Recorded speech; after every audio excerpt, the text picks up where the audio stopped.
Praise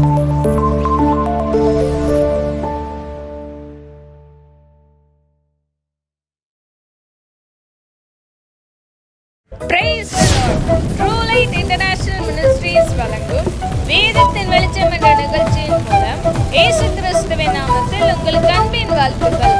இன்றைக்கான கேள்வி, பணிவிடை ஆவிகளாய் இருக்கிறவர்கள் யார்? பணிவிடை ஆவிகளாய் இருக்கிறவர்கள் யார்? ஆப்ஷன் ஏ ஊழியக்காரர், ஆப்ஷன் பி முதற் பேரானவர், ஆப்ஷன் சி தூதர்கள்.